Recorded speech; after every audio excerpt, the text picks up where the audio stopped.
What's up guys, TheMerryGamer here, and welcome back to Planetbase and our final episode of Season 2. It has been such an amazing map this season. I've really enjoyed it, and as you can see, the whole bunch of final edits have been done to the base. We've got a whole bunch of wind turbines built. Obviously they're not turning because there's no wind at the moment, and the base is all finalized. We've got everything interior wise done, all the beds in this area done. I ended up connecting, I can't remember if I showed this or not, connecting this up here, which makes having a starport here, which I'm pretty sure I did show that off last episode because we built the monolith last episode.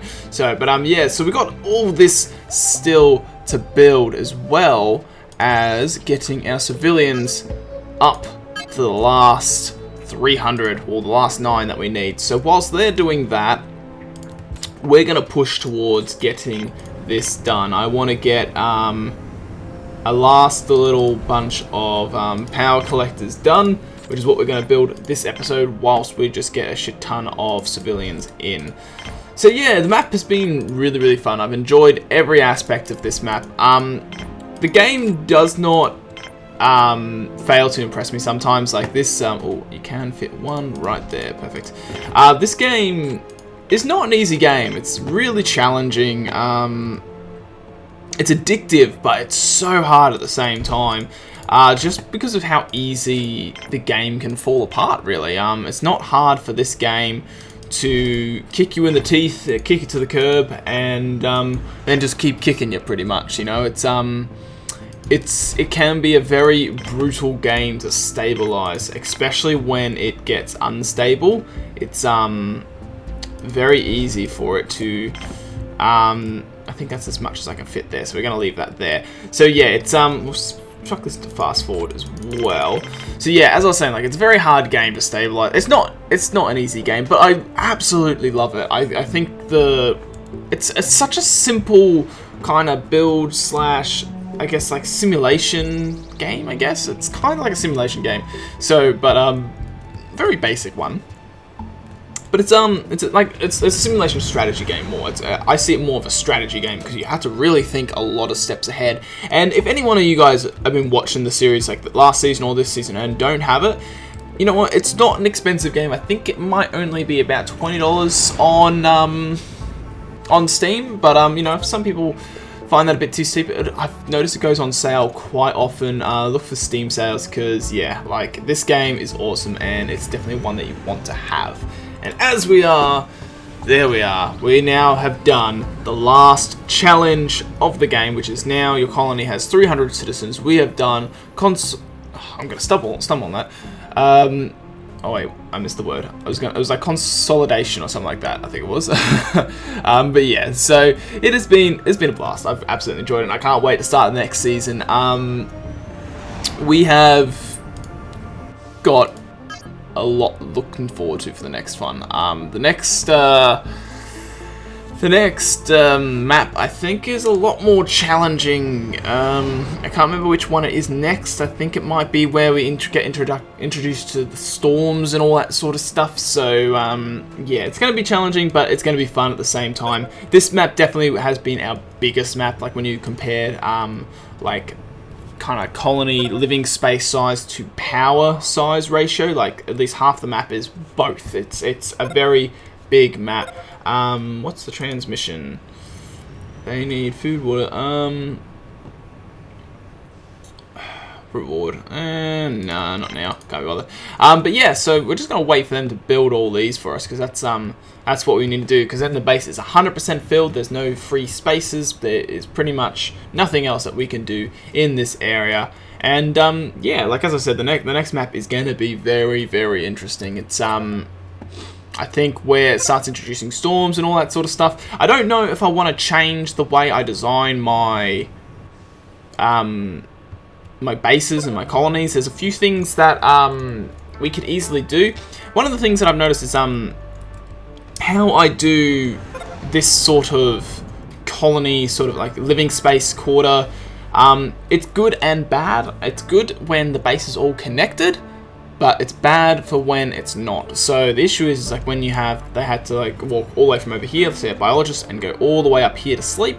That was a bit of an issue. So we need to have a balance of a few beds here and there. That's why I have this small little pocket of beds here, so these guys can work in. That's for the security guards as well. And same as over here, we've got a few beds. So we're always going to have a few little kind of like dormitory areas, and just to make it a bit more easier for the people in the base, as well as the use of oxygen generators. Now, I use oxygen generators as a connector block pretty much to connect everything and connect pathways and that, where really I don't need to.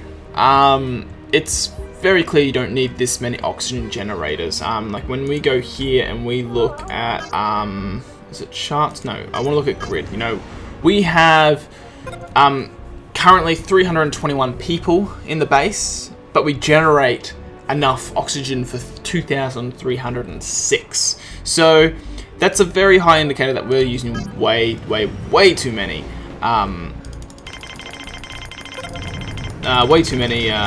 oxygen generators, and that's just easy to change. I think what we might do is use storage compartments, kind of alternate storage and oxygen, because that might be the best way to kind of balance the game. I think don't have to be big storages, might just have to be the small little one, and it helps just with it could be like, of course, like especially around here, like when this gets full, we need to kind of figure out like each one of these pretty much has to have its own storage container, especially if we end up getting very successful food production like this season. You know, I've had to deactivate the food several times to stop it from kind of taking over all of my area, so that's kind of annoying to work with. So yeah, but it's not too bad. We're running out of spares. That's because I've told them to use all our metal towards this stuff, and they're almost there. I think this one can be built, so someone will eventually come and build this, and then we are pretty much done for this season. And yeah, as I said, like, this has been a great map. I've enjoyed it. It has its pros and cons. It has its challenges, but I still think we did better than last season. We've definitely finished the map quicker than last season. I think it's just because we're not as new to it as we were last season. But that robot had to die, didn't he? We got one robot to come and build this connection, and then we are done. So let's just check how many colonists. I want to get this up to 100, and then yeah, I'm just like kind of just armed detectors, really. How many? 1, 2, 3. I think there's like 5 or 6. 6 detected. 2 intruders have been killed. 3 colonists have died. 4 colonists have died. We don't have enough guards up here. Ooh, we're gonna have a bit of a trouble here. So we got 3 of them left. Guards running up here now.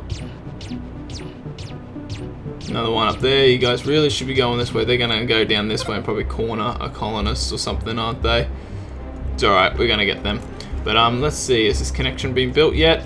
Not yet. Well, that's what we're waiting on. Where are they? They're over here. Alright, they got them all. We lost a few people there doing that, though. Let's have a quick look at who we lost. Lost a few guards. And engineers dropped. Yep, that's alright. But yeah, so yeah, I can't wait for the next season. It is going to be absolutely amazing. And hopefully, you know, it's challenging. I think we can make it easier for ourselves if we plan a tiny bit of the way I do the base. But you know what? I think it's no point waiting around for this one last connection to be built. I don't know where the robot is. He's probably coming, but he's just ages away. So we're going to call the episode it here, guys. Thank you all for watching it. I hope you all enjoyed this season. I know I did, and I can't wait to start the next one. So as usual, thank you all for watching. Have an awesome day, and I'll see you guys in the next one. So catch you later, guys.